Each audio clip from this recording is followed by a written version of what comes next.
Good morning at the 29C3. This is now the time of the keynote. For us here is the Tor project developer Jacob Appelbaum. A loud applause, please.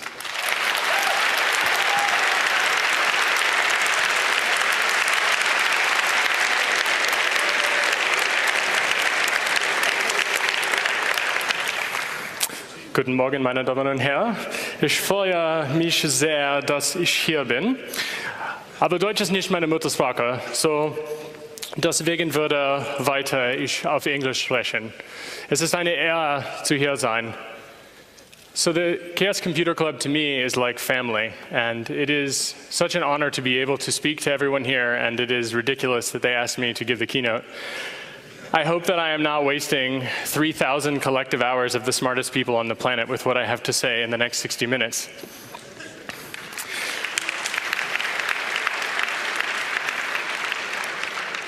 I want to start by thanking everyone that is in the audience for being here, and for some specific people. I want to call out Laura Poitras, who's this woman here next to the woman with the camera, because she produced and edited the videos that we're going to see. I've been working with her quite a lot, and she's a very inspirational, wonderful artist who I love deeply. And I'd like to start by playing a video, which is part of an art project we're working on, that many people are working on. And if we could play that first video, I think it would be a good way to start this off.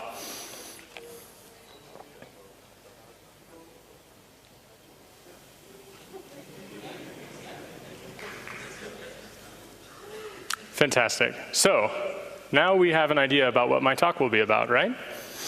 Just in case there was any question that I was going to change horses midstream.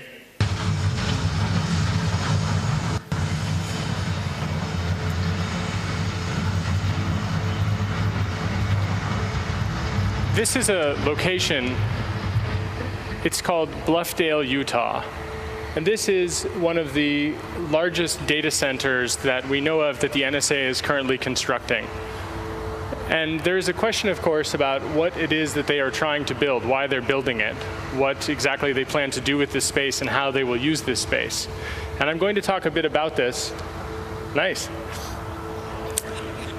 And what I'm hoping to also point out is that this is everyone's department. So in this case, what we see is the construction of the actual Bluffdale, Utah site. So this is the slow process. But there's not really anything in particular one might object to in this process. It's just construction of a very large building.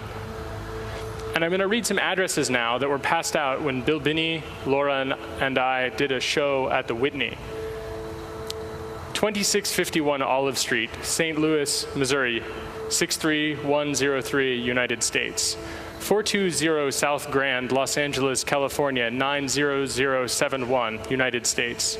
611 Folsom Street, San Francisco, California, 94107, United States. 51 Peachtree, Northeast Atlanta, Georgia, 3030, United States. 10 South Canal, Chicago, Illinois, 60606, United States.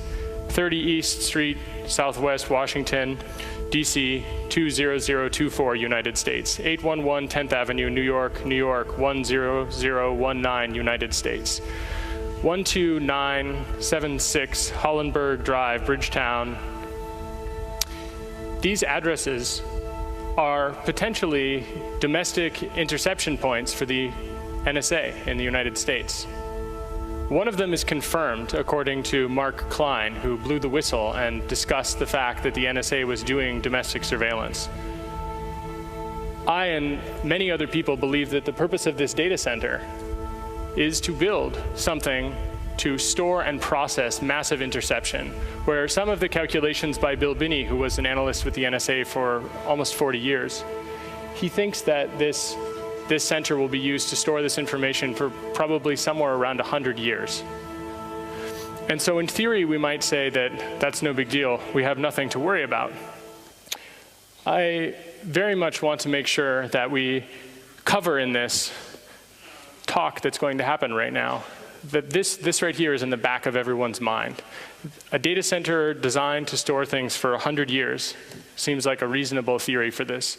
And if you read the information that is present about it, you will in fact see that that seems like it's probably an understatement. And probably, since there are more than just a single, there's more than just a single facility like this, that there's the possibility that 100 years is a short version. And that's an extremely scary proposition. So part of the reason I wanted to show you that, I want to lead with that, but I want to tell you a quote, which is, "Nothing strengthens the judgment and quickens the conscience like individual responsibility," which is a quote by a feminist known as Elizabeth Stanton. This, I think, is a useful thing when talking about things not being our department. Because what do we have to do with the NSA? What do we have to do with this giant data center that's being built in Bluffdale? Well, in essence, part of the thing that is so scary is that with the internet and with communication systems as they exist today, there really isn't a geographical border that really changes what we can and cannot care about in the ways that we used to. The fact of the matter is that the NSA's interception, those interception points, they will carry not just Americans' data, they will carry everyone's data for the internet.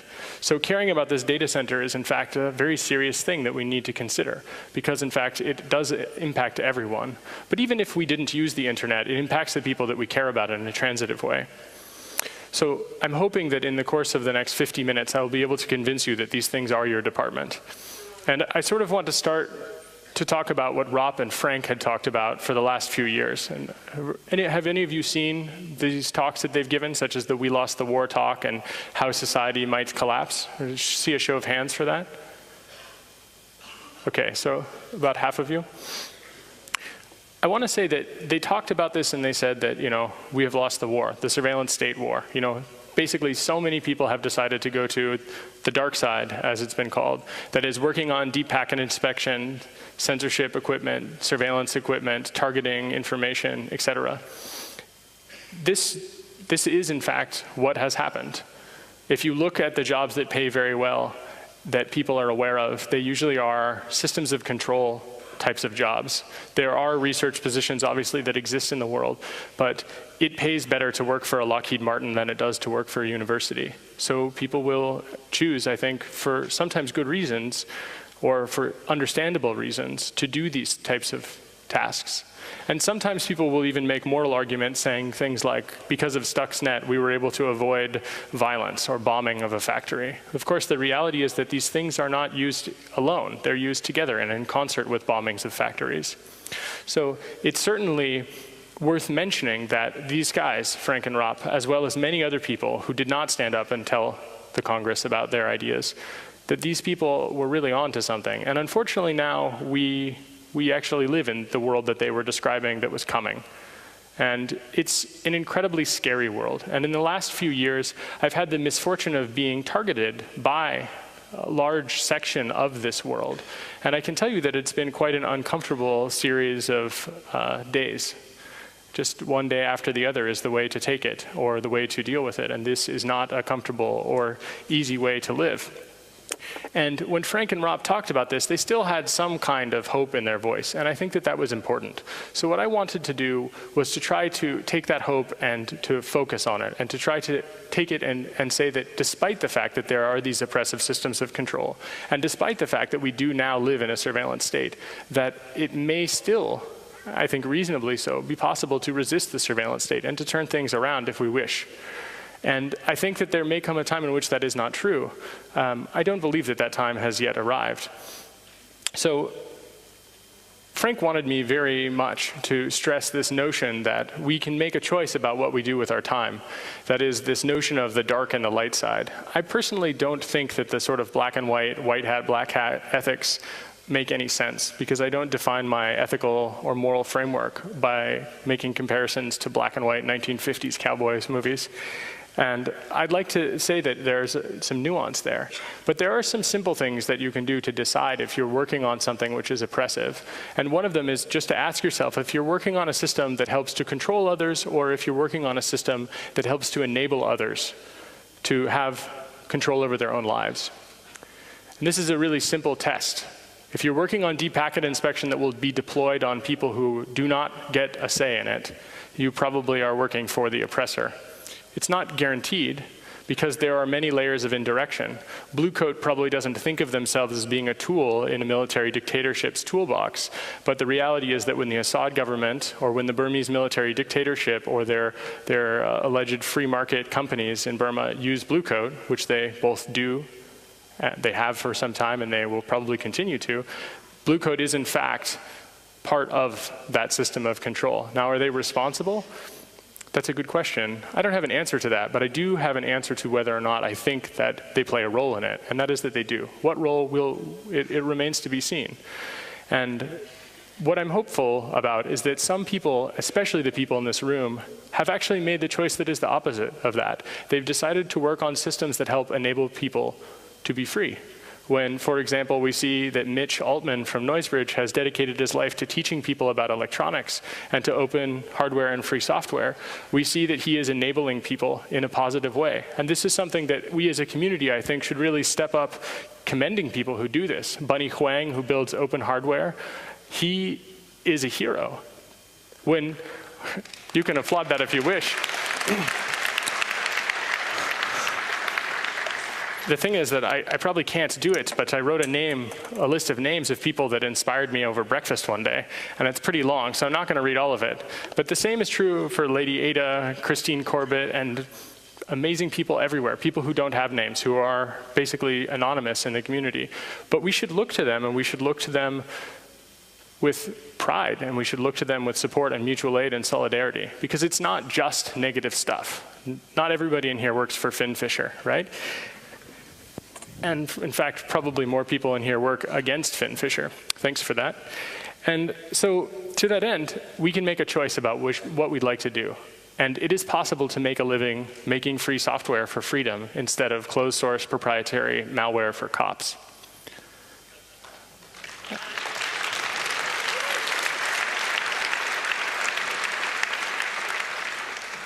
But there's a cost to that. And so I want to point out something in this next video, which is, I'm going to be silent while it plays, unlike the last one. And it's a minute long. So if you could play that. Does the NSA routinely intercept American citizens' emails? No. Does the NSA intercept Americans' cell phone conversations? No. Google searches? No. Text messages? No. Amazon.com orders? No. Bank records? No. What judicial consent is required for NSA to intercept communications and information involving American citizens?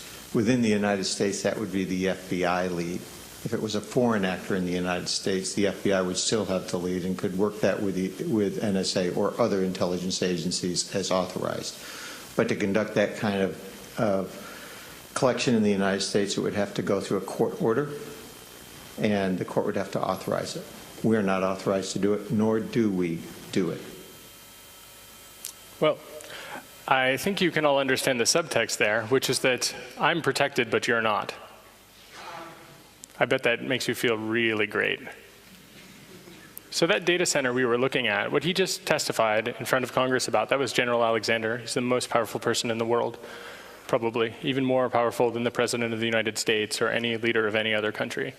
He controls the intelligence infrastructure for the entire NSA, and he has ties to the rest of the intelligence community as well. So what he's basically saying is that, you know, if there was an American, hypothetically in America, they'd probably be fine. Which really doesn't make me feel good, because there are 7 billion people on this planet, and just a few of them are Americans. Why should they be treated specially in this regard? So that giant data center that we see, it's for all of you. And it's also for me, because despite the fact that I'm an American, being associated with WikiLeaks is like, well, it's not a good time in America. So there's a thing to be said here, which is that that guy's a fucking liar, first of all. Because we know for a fact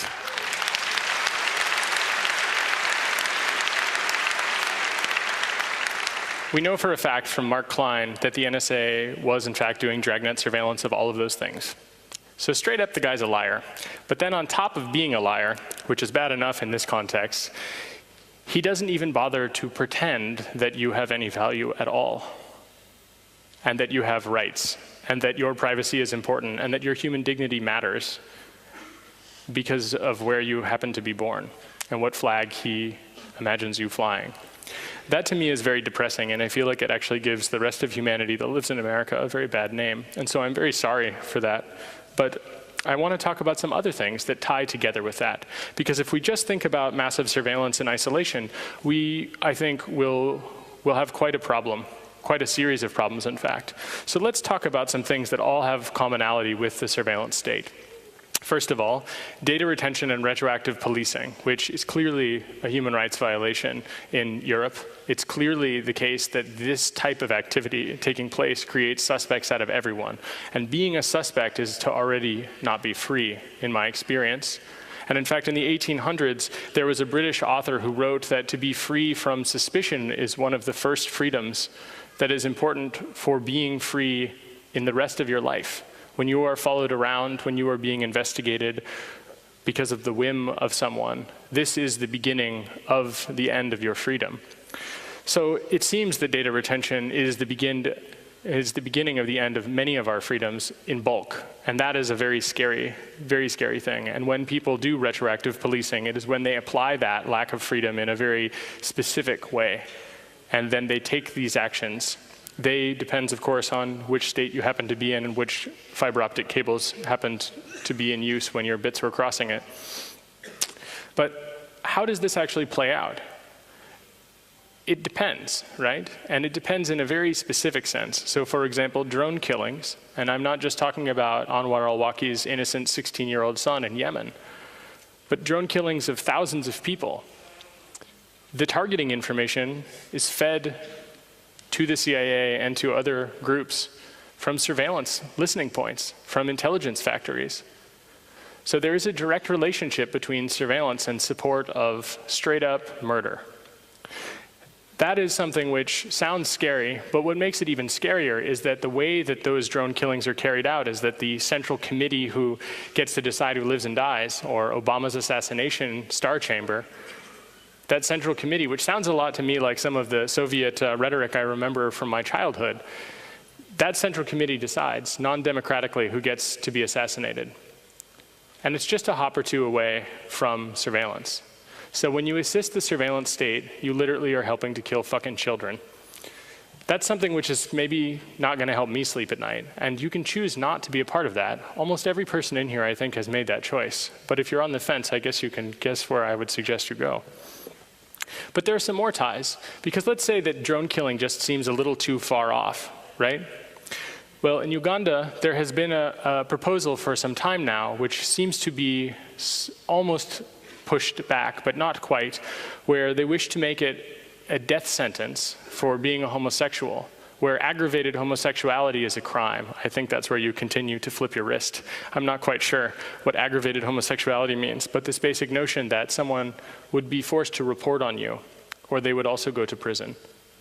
This is something which surveillance will impact greatly, and it will make a huge difference. Of course, we can talk about wider things, such as the Chinese oppression of the Tibetan people. We can talk about police backdoors and other so-called lawful interception malware. We can talk about wars of aggression in Iraq and Afghanistan. The surveillance state touches everything. And it is more than that. It is the fact that the surveillance state is part of a system of control that causes much suffering. It may also bring some good things into this world, but with the secrecy, the surveillance state becomes something that is totally unaccountable. So we can look at some other things that are quite concerning, and we can see that there are ties that are not as obvious. The military trials of political prisoners in Egypt, the genocide of the Syrian people right now, the British and Swedish justice regarding Julian Assange, the right-wing Nazi sympathizers here in Germany that gave murdering Nazis passports and help and are still not held to account, the oppression and crackdown on WikiLeaks-related or so-called WL-tainted people, companies that sell equipment to brutal dictatorships and authoritarian regimes for both surveillance or censorship, sometimes both. The reality is that secret police and spying agencies actually change our ability to govern ourselves freely. And they do it in such a way that it is not obvious, and it is seemingly impossible to resist. Because these things themselves are secret, it becomes extremely difficult for us to even know where to begin resisting. At its core, in the United States, where this has gone, is that we have secret laws with secret interpretations and a total lack of accountability. And fundamentally, what these things are is that they are oppressive, vanguardist approaches that are vanguard approaches to authoritarianism. They're insultingly paternalistic and allegedly above the law. If you've ever had the opportunity to meet some of the people that work in these intelligence agencies that are still there, some of them are quite good. They're fundamentally awesome people. But then when it comes to their job, they're in a pretty terrible place. That is, if they wish to keep their job, they are not really free to dissent. If we look at people, for example, like Bill Binney and Thomas Drake, what we see is that when you dissent, you will be crushed. Your family life will be ruined. There are huge costs to telling the truth, and there are huge costs to asking for a more just system. Bill Binney really actually blew my mind in a particular way. I thought surely a guy who worked at the NSA for 40 years, we wouldn't have a lot in common. But it turns out that he said to me that he thought that the spying was actually an immoral thing, but that maybe during the Cold War it was a necessary evil. That is, he thought that maybe they could prevent total atomic warfare. And at the same time, he recognized that it was not the right thing to do to spy on people, that that should not be the end in itself. I was really touched by that, because usually it is the case that someone would say, well, except for Americans. You can spy on everybody, but not Americans. And for him, the turning point, as I understand it, was that he decided that it was wrong to spy on everybody. And when they decided to spy on Americans, it was clear that they could not be trusted to spy even on any person, any single person, and to do it in a way which would be producing justice. That was very surprising to me. It actually made me change my mind quite a lot about people who might work at the NSA.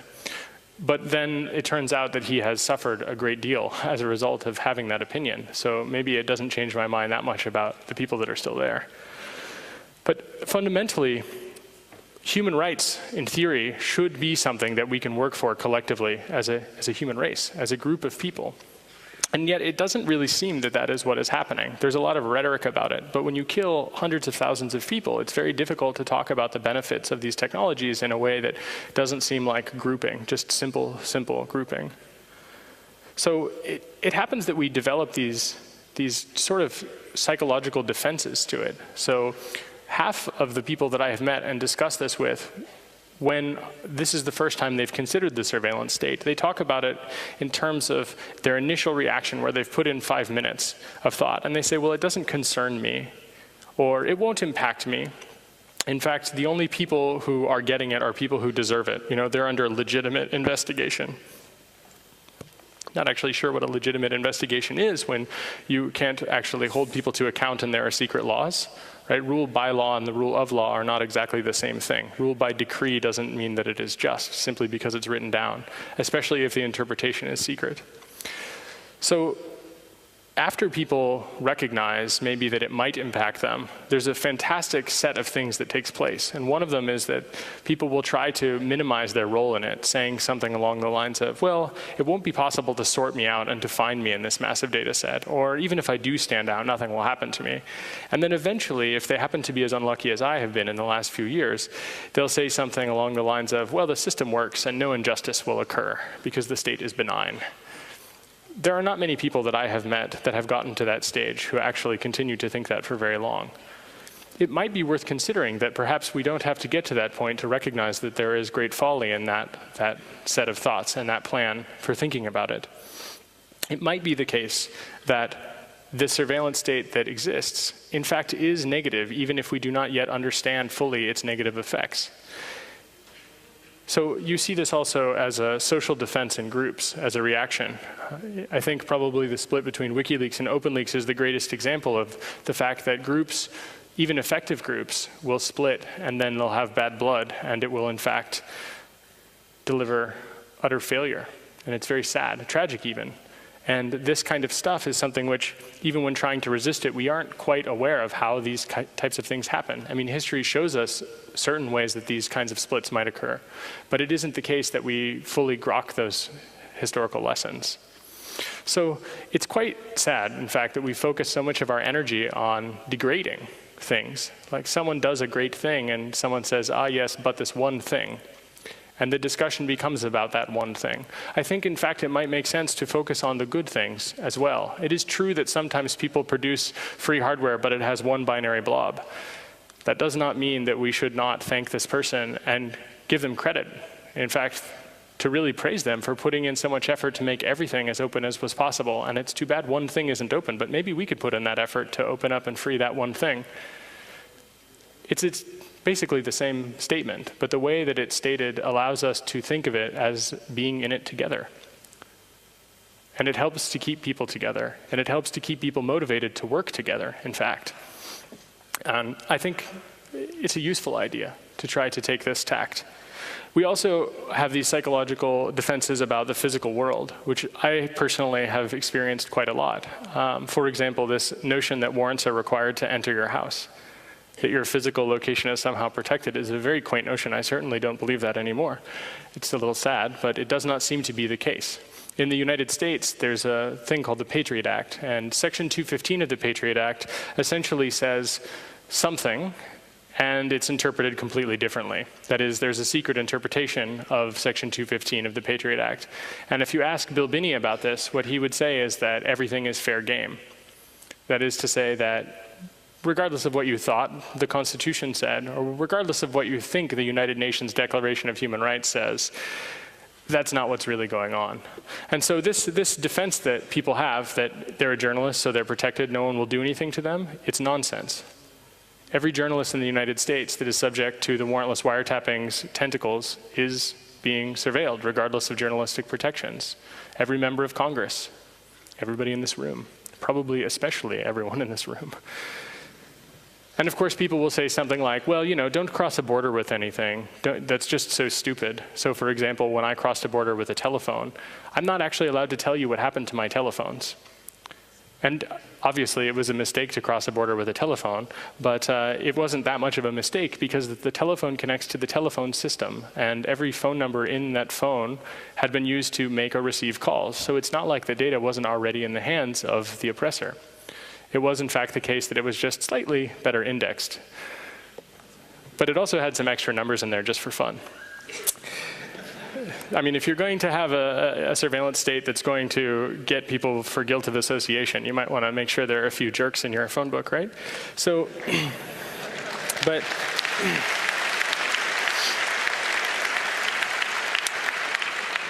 the reality is that, well, I can cross a border without anything of consequence. That is me deciding to become subdued, and it is me deciding to accept the oppression. And everyone here can make that choice, but I say, fuck that. That's not a choice that we should make. That's, in fact, a coping mechanism. And these kinds of coping mechanisms are a response to feeling a lack of agency, a feeling of total helplessness. For example, people will run through their mind like, how will I eat? How will I feed my children? How will I educate them? If I don't play along, if I don't comply, they'll make my life hell. Part of the problem here, and it's funny to say it in Europe because it's such a different context, but part of the problem here is the state. When the state has the power to make you make those kinds of thoughts appear in your head, when it allows you to create that and to make those choices, we become less free. So maybe recognizing those coping mechanisms and then trying to progress to the next one, trying to progress to the next thought could be helpful. I think that it's helpful. And for me, what I have tried to do is that I have tried to recognize that I am trying to cope with a situation that is impossible to cope with at times. I mean, there's really nothing quite going to ruin your night like feeling like an entire state is stepping on your throat. It's not even great to talk about at parties. I mean, there's really not a lot that is good about it. But there is some good that can come of it, and that is to show other people that it is not total, that it does not merely end in tears. I mean, it might, but it doesn't every single day. You get to choose how this goes. I had the opportunity recently to meet the Dalai Lama in India about 2 weeks ago, and to meet the Tibetan people who had escaped from Tibet under the oppressive Chinese rule. People who had been shot, their stomachs ripped out, their skulls cracked open, their teeth knocked out, their families jailed. You name it, they've experienced it. And I realized I have no problems. By comparison, especially, but I recognize something, which is that these are the friendliest, nicest people you can imagine. I mean, it's really quite a touching thing. Despite the fact that about 100 years ago they were a brutal theocracy, they certainly have learned since then. And it is the case that we can decide how it is we cope with these things. We can become increasingly cold and atomized. We can become destroyed. We can undermine our communities. We can work against our own interests in the long run, or we can choose to try to find joy in the life that we have. And we can try to have a better world than the one that we have just come from, that we have experienced. When I look at Bill Binney and Thomas Drake and Jessalyn Radcliffe and John Kirikou, who are some amazing whistleblowers in the United States, and 3 of them are in fact in the audience here and have a talk later today that you should attend. It is the best thing, I think, at the Congress. And I'm including this talk. So these guys and Jessalyn are amazing, and I recommend that you hear their story, because they will be able to tell you about what it is like to stand up for the right things, and to even to try to do it in the most straightforward way possible, exactly by the book. Binney basically took a decade working through the system itself, only to find out that the system itself isn't working to take care of the problems it's supposed to take care of. So this is a guy who, in my opinion, went through every possible hoop that I wouldn't even have bothered to jump through. But he proved to me that I wouldn't bother for a good reason. I mean, it does not work out well. And I mean, there is something to be said about this, but their story, I can't do justice by talking about it. Just the same way that I can't do justice to the story of Bradley Manning. I can't do justice to the story of Julian and what he is facing right now. But what I can say about these things is that if you compare and contrast them with Robert Bales, the alleged Kandahar massacre, I guess you could say, is that when you do things in service of the state, even if it is killing, allegedly, 20 Afghanis, they will whisk you away, give you time for your family to move, and instead of, in the case of Binney, having a gun to his head while he's taking a shower, they just make sure to take him to the general population of Leavenworth right away. Compare that with Manning, for example, who instead spent, months in being tortured in Quantico before moving to the general population of Leavenworth. So there's something to be said about these kinds of examples that have come before. And I think what it is that there are people who will have a very hard path when they choose this path. It is worth choosing that harder path. Bill and Thomas and Jessalyn have worked very hard on trying to show the world that, in fact, it's not completely worth giving up on, but it is not an easy task to go through. And when talking with Thomas about what the impact has been on his family, it is clear to me that the state intended for that hardship as one of their tactics. But the return is that it used to be that people would think that me or someone up here talking about the surveillance state, talking about the Utah data center, that we were completely fucking crazy. But now that's not the point. No one thinks that anymore. Now we understand that the NSA's warrantless wiretapping program is real. We understand that the data center is there to spy on all of us. We're no longer reeling from that fact. We're no longer denying that. That is the reality. It is because of the things that they have done that that is the case. It's because of the bravery that they have had in their hearts and the suffering that they have endured. And the point is not to make it a pity party for them. And the point is not to say that anonymity is not important. It is simply that anonymity in itself is not enough. It takes more than that. Anonymity will buy you time, but it will not buy everyone else justice.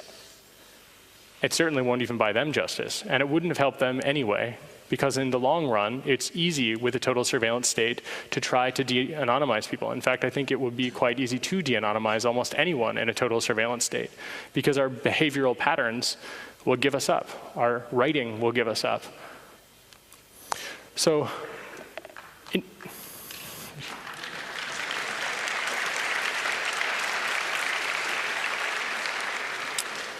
theory, the things that I've said are things that are not probably new to anyone here. And you often hear that as a tactic for dismissal. Well, it's nothing new. There's nothing special there. And I hear that. And I'd like to raise you a please stop, adults are talking. Because it is true that some of these things are not new. But the reality is that we need to actually do something about it, regardless of how long we've known that it is wrong. So there are things that we can, in fact, do. And it is worth mentioning that this is not just happening to people that are whistleblowers or associated with the most dangerous people on the internet or anonymity or something like that. This happens to regular people. I'm going to tell you briefly for about 2 minutes an example of this. And it's a very personal example, which I sort of have been debating about whether or not I was going to mention. And I think I'll mention it just because I think that it is important. In the United States, it's probably not surprising to most of the people here, I have a mother. And my mother, I know, but my mother and I are not particularly close, and unfortunately for her, she's quite mentally ill, and it's a very sad story, and her life is quite tragic, more tragic than any person that I have mentioned so far. But what is most tragic about her is that in the last 2 years, about the time that my harassment from the United States government started, but probably not related, she was arrested and jailed. And the state broke basically every law that you can imagine in arresting her, including breaking into her house without a warrant for arrest or for search. Despite the fact that she was arrested under totally bogus circumstances, and despite the fact that her life has been utterly destroyed, where her house has been taken and her property has been taken from her, and she has literally nothing left, she was forcibly committed to a mental institution. And as a result, they decided that they can hold her for 3 years without a trial. Now, being mentally ill is not in itself a crime, but because she was arrested for something else that is allegedly a crime, this means that they can keep her until she is competent, thus effectively criminalizing insanity, which is too bad. She is legitimately mentally ill and could use help. But the way that they decided to help her was by destroying her life such that when she gets off on the charges that she faces, she will have nothing to return to. So these are the effects of a totalitarian society that goes after Bill Binney, Thomas Drake, Jessalyn Radcliffe, Bradley Manning, Julian Assange, and myself. And she told me, and though she is quite insane, it's difficult to know if it's true, that she was interrogated twice about me and WikiLeaks. Once before she was being treated, and then once after she had been forcibly injected with antipsychotic medicines. Now, that's a pretty upsetting thing, to say the least. But the most upsetting part is I don't know if it's her crazy ramblings, because she is quite crazy, or if it's true. But the important part is that if we just take it as it seems, which is that this is a person who has fallen on hard times, what we can take from this is that this is everybody's problem. I mean, it's actually also technically my problem. But the important part here is to recognize that she is what is happening to everyday regular people in American society. And that's a really upsetting reality, to have that happen. So what can we do about these things, right? I mean, if you're still not convinced that this is what happens to regular people and that you will skate by just fine, I don't know what I could say, really, to convince you. But I suppose I could say to look to the children who have been killed by drones who were also innocent and see what kind of justice that they have. But it seems to me that rather we have to fight against things. But we have to do more than just fight against them, because merely fighting against things becomes corrosive. In my mother's situation, fighting against her unjust imprisonment, the same for Bradley Manning, the same for Assange, the same for all of the people that have been unjustly harassed, or worse, that burns you out, and it destroys your life. And it destroys your ability to feel hope, to have fun, to be able to relax. I can't even remember the last time that I did not go to sleep wondering if I would wake up with a gun in my mouth when living in the United States. Because that's the kind of world that we live in now. And maybe you're lucky and you don't live in that world. But the reality is that lots of people do live in that world. And whether or not they deserve it, there's something to be said about people who are not arrested who have to worry about that kind of stuff. Maybe that's not the world we want to live in. So what if instead we tried to not just fight against things, but to build alternatives, and specifically to try to build sustainable alternatives, and to come to terms with the fact that we are losing our democracies around the world, and that we are losing our agency, where we are increasingly depressed about the kind of democratic oversight that we have, and feeling like we don't have representation in our respective parliaments and congresses. That, I think, is a really good step to take, because it means that we can start to take other steps. Because once we admit we have this problem, we can try to do something about this problem. At the Tor project, one of the things that we've been trying to do is to build a thing called the Uniprobe. And Arturo Falasto and Isis Lovecraft, who are two of the most awesome Python hackers on the planet, they have been working on a probe to try to detect internet censorship so that we can do something about this. They are building a positive alternative where we will have data to be able to talk about human rights violations in the context of scientific observation, which will allow us to actually be able to have conversations about whether or not this does the right thing for our societies, whether or not these are trade issues. This kind of constructive approach is awesome, and we should applaud it. I don't know if you want to stand up, Arturo, but you should.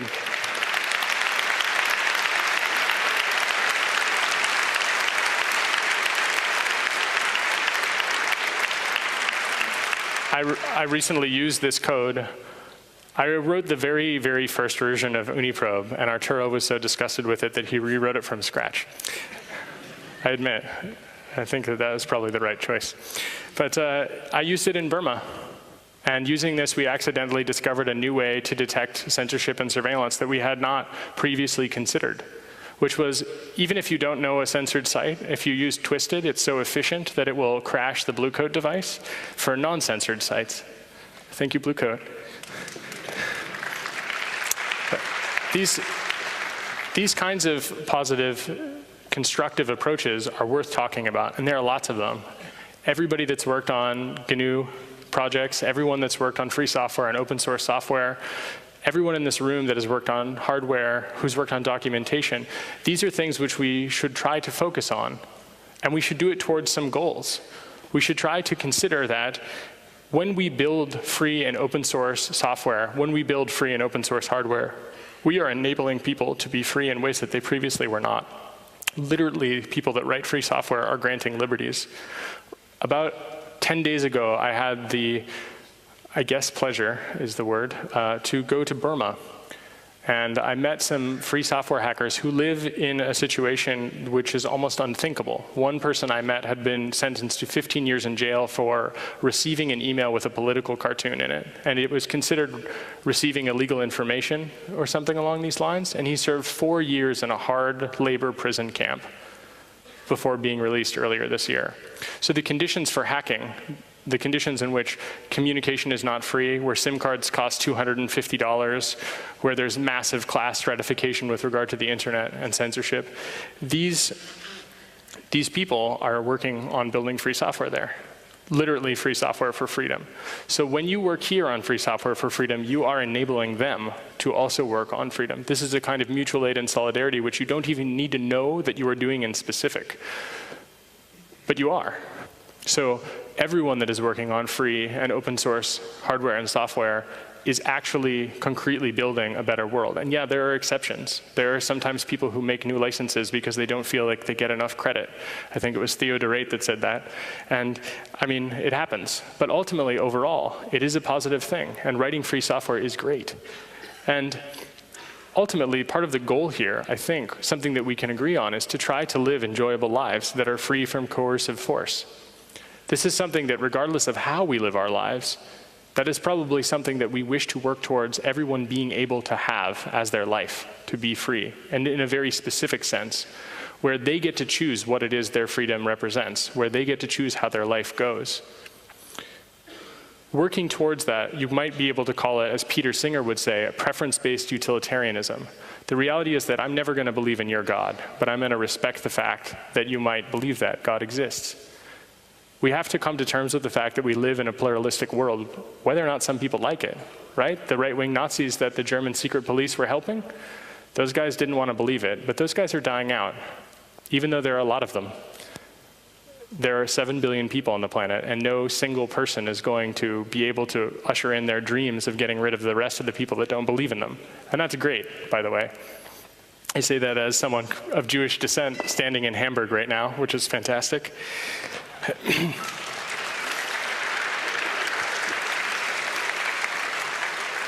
So even though Rop, who is in the audience here, is feeling pretty burnt out and is feeling that things are hard, because they are hard, it doesn't mean that it's a lost cause.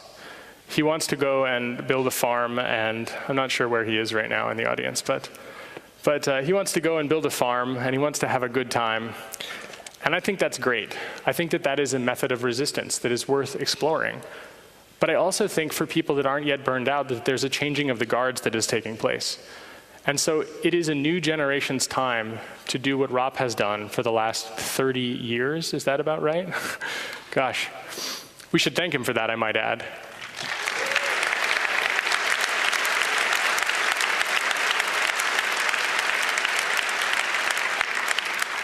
So we should, I think, stop trying to fool ourselves when we say that we don't care about things, or that we want to help, but we don't help the things that are obvious and directly in front of our face. We should try to work together, I think, to try to build independent structures to replace the parts of the state that have been dismantled. This is something which is, I think, highfalutin and difficult for people to grok, but part of the reason that we lose so much in our societies is because we don't have democratic control over the things that matter to us. So what we need to do is to try to replace those structures. The structures especially that are missing. And that includes stuff that's not very sexy, like childcare and education, as well as, open and free basebands for cell phones. It's all related. So I think we have to move from a world where we act, not just a world where we react. And there is a story about Emma Goldman, who is one of the greatest feminists and anarchists to ever walk on this earth in terms of the work that she has done. And she talked about how she wanted to see the world to be a better place, and she wanted to bring about this anarchist utopia. And an old man confronted her, saying, well, I would like 1 hour extra of leisure time, and I recognize that compromising makes it difficult. But, I'm old, and I will die, and I will never know your anarchist utopia. So 1 extra hour of leisure time a week is very useful to me, and it's all that I will ever see. And so I think it's a good reminder, and that story, I tell it briefly and badly in order to try to tell you that the means, in fact, are the ends in most of the activities that we take. So the people that are breaking into computers and spying on people for the state, those people put people in prison, often as unjustly, even in some cases justly. Even though I'm not a fan of it, I understand that there can be some good that comes from it. But the reality is that that means that the control structure has become one that breaks into things and spies on people. That is the end for the people who meet that as their untimely end. And I recognize that this kind of means-ends discussion is one that is quite controversial. But the reality is that when we don't act with compassion on a daily basis for people who are suffering every day, when we look the other way because of petty fights, as an example, the way that many people, because they do not like certain aspects of Julian Assange or Bradley Manning, that they look the other way for the injustice that they face, even despite the fact that there is a difference of opinion about many things. People do not deserve to be tortured, and people do not deserve to be unjustly imprisoned. To me, I think that, you can clap if you want.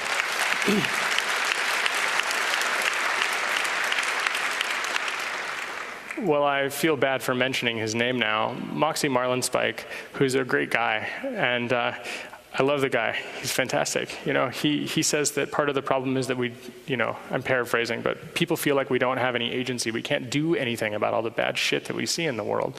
But the reality is that we actually do. So if you believe, let's take a survey. Raise your hand if you think anonymity is something that is good and that you think is a fundamental right we should all have. Now raise your hand if you want to do something about it. Now keep your hand up if you're going to run a tour relay. Everybody that put your hand down, why aren't you running a tour relay? You can do something about it right now. There are costs. But this is the point. We do have the agency, and sometimes we make the choice not to use it, and I respect that. We have that choice, and I'm glad that it's a choice. But we should recognize that when we choose not to do things, or when we are afraid, that that is what it is. Bravery is not an absence of fear. It is continuing to do things, even when you are afraid, because you know that it is the right thing to do. So it is important to be brave and to acknowledge that there is fear. It is important to refuse to be atomized in our society. It is important, I think, to have solidarity with broad causes rather than simply pointing out the differences of things that we do not agree with. Having mutual aid with humanity as a whole is something which is very highfalutin and out in outer space, in a sense. But this is the hacker community that wants to put people on the moon, so I believe that we can accomplish a little goodwill towards each other as well.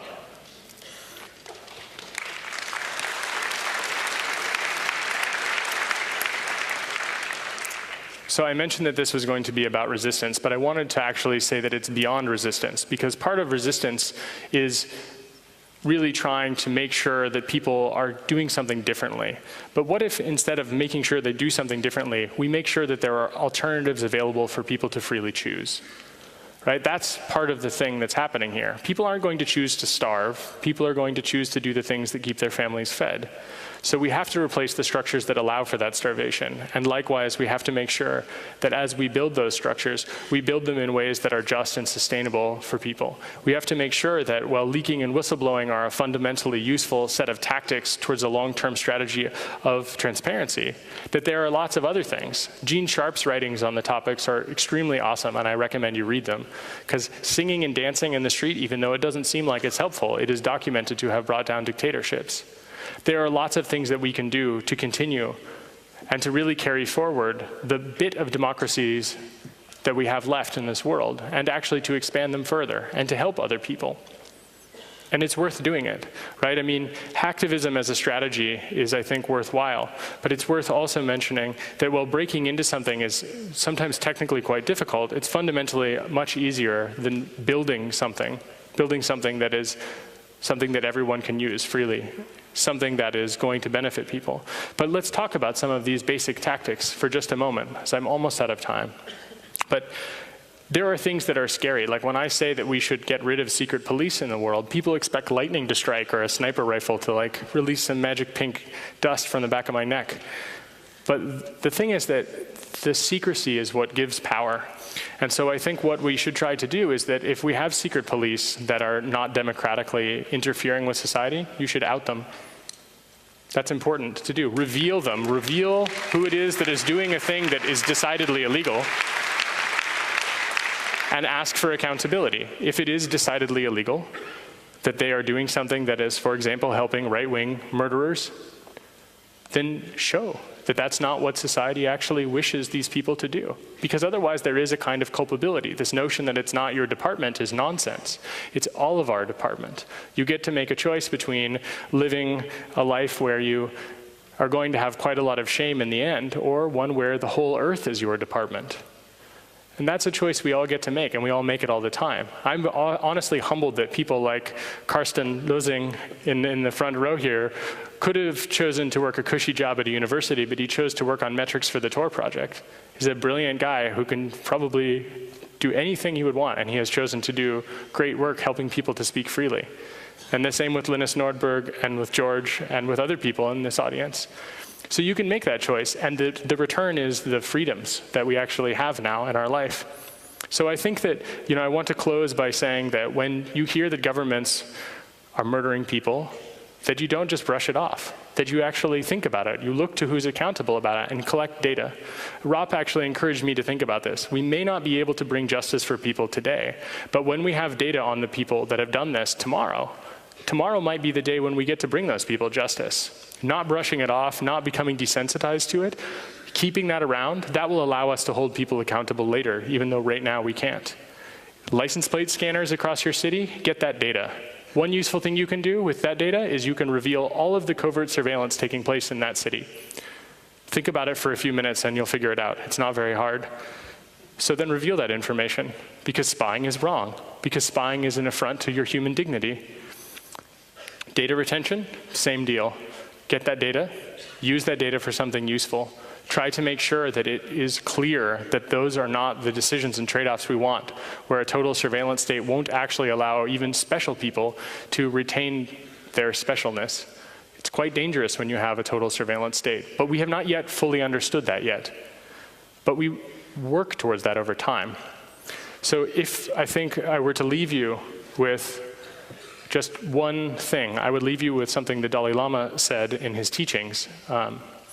I'm fundamentally not a religious person at all, and so I'm going to leave out the last part that he said, because it doesn't really jive with what I'm trying to tell you.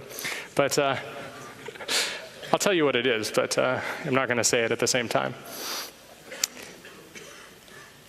He said that death is certain, but the time of death is uncertain. And I think that this is something which is hard to cope with, but it's something I've heard from Bill Binney, actually, which is very inspiring. I've also heard it from Dan Ellsberg. They both said that they're old men and they've got nothing to lose, and that they're going to do the best that they can because, well, what are they going to do? Jail me for the rest of their life, they say? That's awesome that they would say that because they may only have a little bit of life left. They're both older guys. But I think the important part is to recognize that they're coping with that certainty, that they will have to sleep at night, that they get to choose what they're going to do with the remaining precious bits of time that they have. And they have chosen directly and clearly that it is their department to do the things that are within their control, to not sit idly by, to not be complicit in serious things that are going seriously wrong. And so what the Dalai Lama also said was that at the time of death, the only thing that will help you is religious practice. And I think that might be true on a personal level, but on a societal level, another thing that helps is to recognize that we all are going at different paces. And so as people make these choices, they impact the world and what other people can do with their lives. So Bill Binney's actions, he may not live to see all of these things come to fruition, but the important part is that because of what he has done, it has inspired others. And those other people will take action and activity that will make the world a better place. So with that said, I'd like to say that some of the goals I've laid out in this, I'd like to think that they are everyone's department, and happy hacking. Thanks for having me.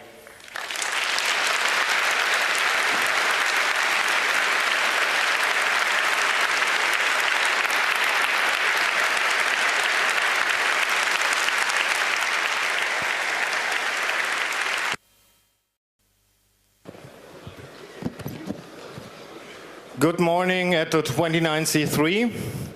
This is now the time of the keynote. For us here is the Tor project developer, Jacob Appelbaum. A loud applause, please.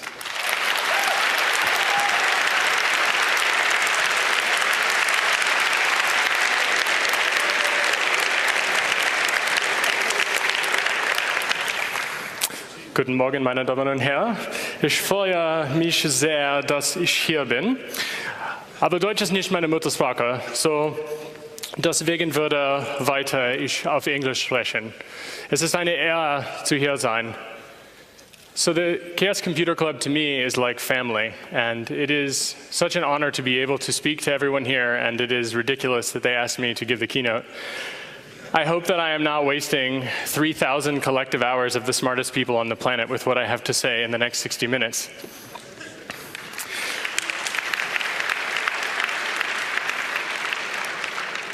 I want to start by thanking everyone that is in the audience for being here, and for some specific people. I want to call out Laura Poitras, who's this woman here next to the woman with the camera, because she produced and edited the videos that we're going to see.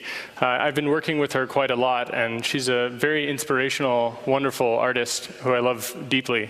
And I'd like to start by playing a video, which is part of an art project we're working on, that many people are working on. And if we could play that first video, I think it would be a good way to start this off.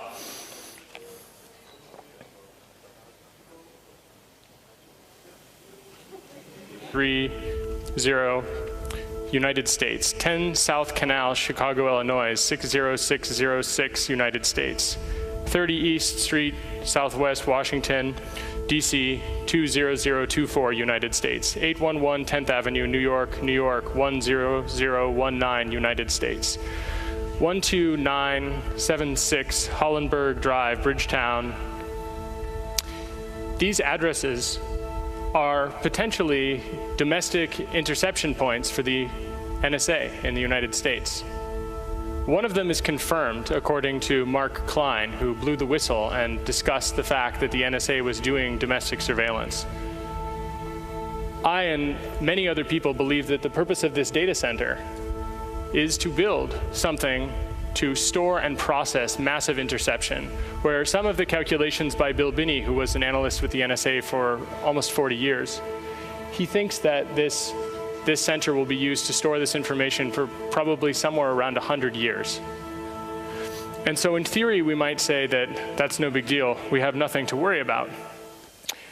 I very much want to make sure that we cover in this talk that's going to happen right now that this right here is in the back of everyone's mind.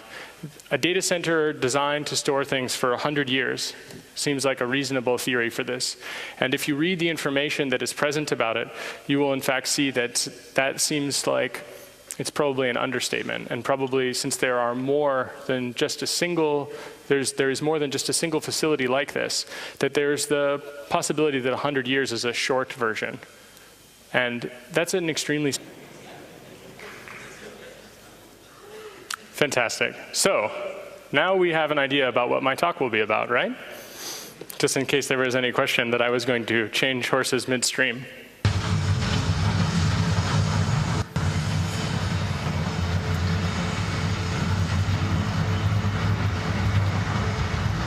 This is a location, it's called Bluffdale, Utah. And this is one of the largest data centers that we know of that the NSA is currently constructing. And there's a question, of course, about what it is that they are trying to build, why they're building it, what exactly they plan to do with this space, and how they will use this space. And I'm going to talk a bit about this. Nice. And what I'm hoping to also point out is that this is everyone's department. So in this case, what we see is the construction of the actual Bluffdale, Utah site. So this is the slow process. But there's not really anything in particular one might object to in this process. It's just construction of a very large building. And I'm going to read some addresses now that were passed out when Bill Binney, Laura, and I did a show at the Whitney.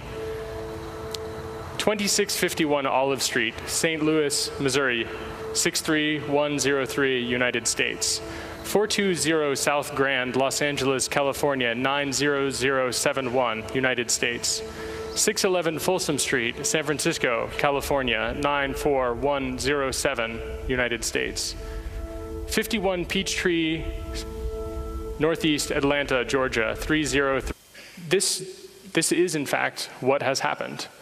If you look at the jobs that pay very well, that people are aware of, they usually are systems of control types of jobs.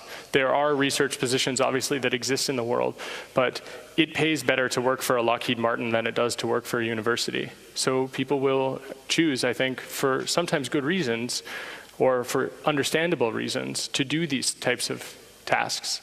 And sometimes people will even make moral arguments saying things like, because of Stuxnet, we were able to avoid violence or bombing of a factory. Of course, the reality is that these things are not used alone. They're used together and in concert with bombings of factories. So it's certainly worth mentioning that these guys, Frank and Ropp, as well as many other people who did not stand up and tell the Congress about their ideas, that these people were really onto something. And unfortunately now, we actually live in the world that they were describing that was coming. And it's an incredibly scary world. And in the last few years, I've had the misfortune of being targeted by a large section of this world. And I can tell you that it's been quite an uncomfortable series of days. Just one day after the other is the way to take it, or the way to deal with it. And this is not a comfortable or easy way to live. And when Frank and Ropp talked about this, they still had some kind of hope in their voice, and I think that that was important.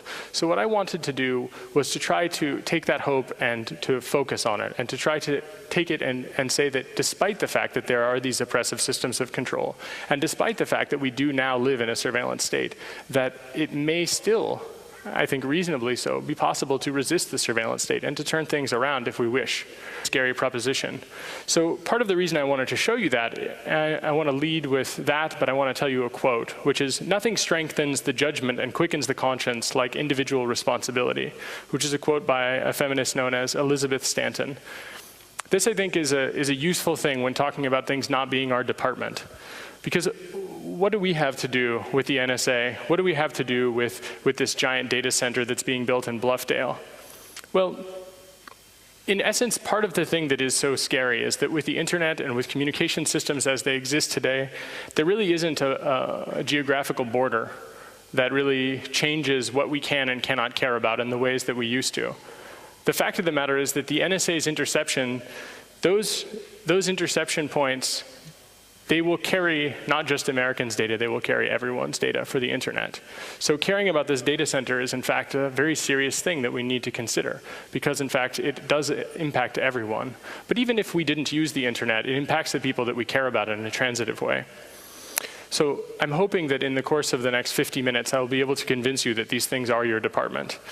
And I sort of want to start to talk about what Rob and Frank had talked about for the last few years. And have any of you seen these talks that they've given, such as the We Lost the War talk and how society might collapse? Or see a show of hands for that? Okay, so about half of you. I want to say that they talked about this and they said that, we have lost the war, the surveillance state war. Basically, so many people have decided to go to the dark side, as it's been called, that is working on deep packet inspection, censorship equipment, surveillance equipment, targeting information, et cetera.